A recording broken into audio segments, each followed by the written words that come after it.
Hi, my name is Matthew Phillips, and I wrote my essay on environmental justice problems in Seattle, Washington.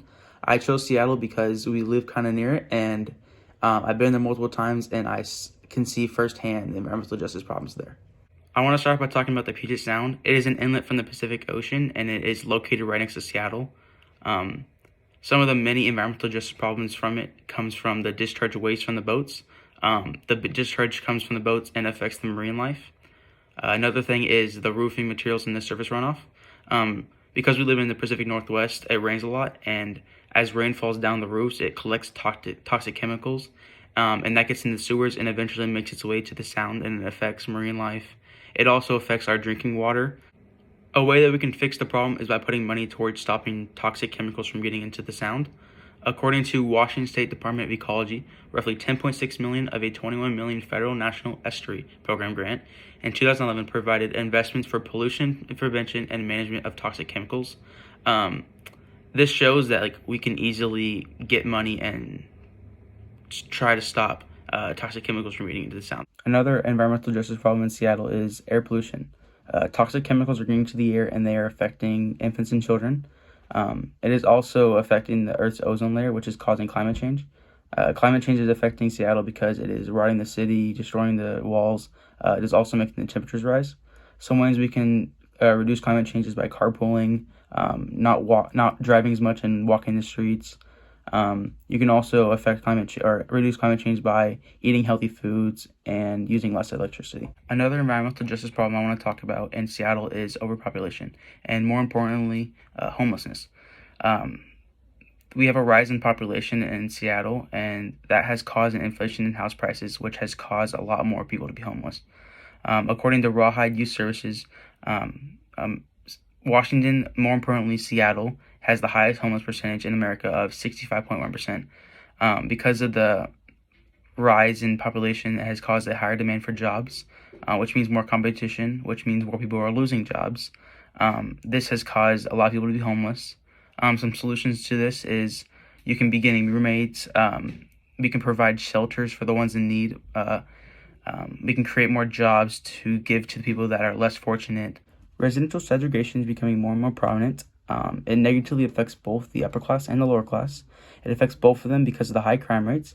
According to the Neighborhood Scout, Seattle has a crime rate of 52.35% per 1,000 residents. The lower class is being directly affected because of the cost of living. Solutions to this are make homeless shelters, and we can adjust to the population boost because by creating affordable living for everybody. Another environmental justice problem in Seattle is the dirty streets, the littering, and the bad roads. This greatly affects the people that like to walk from place to place rather than driving. The reason why it affects them is because the amount of crime, the amount of homeless people, and because of how dirty streets are.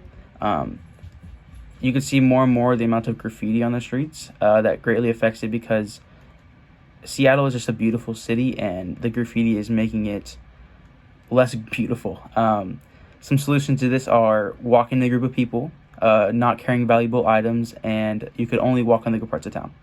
Traveling is a big problem in Seattle, and most of this is because of overpopulation. Traffic will continuously get worse and worse as more people start to move to Seattle. The more people means the more cars, and the more cars means more gas getting input into the air. It would make gas prices rise because of the higher demand. The cycle will never stop unless there's a solution. A couple of solutions are walking and biking from place to place. You can walk in groups to prevent mugging, and you can start carpooling. A big problem in Seattle right now is airborne diseases, and especially COVID-19. You don't know who you're walking past in the streets, and you don't know if they have COVID-19 or any other airborne diseases. Some things that can help with this are wearing masks. According to a study done by Cora Ringer, he found that all cloth masks with filter combinations were better at stopping fine particles in comparison to no masks. This means wearing a mask inside and outside will prevent you from getting any airborne diseases. Some solutions to this are wearing masks and mandating masks even while outside. Everybody's being affected by these environmental justice issues, but there are two groups of people that they fall into: the agents and the targets. The people who are being affected are the lower class, the homeless, small businesses, minority groups, people of color, children, low-paid workers, and marine life. Marine life is our foundation, so we need to keep them safe. The lower class, small business owners, low-paid workers, minority groups, and people of color all have something in common. They are both scraping by. This is because they do not have the money to afford things they want, even though they're working really hard to do so. The people who are benefiting from these, meaning the agents, are the government, the hospitals, and the insurance companies. All of these people benefit from the environmental problems. The government can get money from people by raising taxes, trying to make change. The hospitals benefit from people with injuries. Even though they don't really want people to get injured, they still benefit from the money of the hospital bill. Political organizations and activist groups are helping those that are in need. They are doing so by creating GoFundMe accounts or something similar to it by just raising money. They're raising money for the homeless people, the people that are in need the most, and they are also trying to rebuild the walls, fix streets, and do everything they can to be better.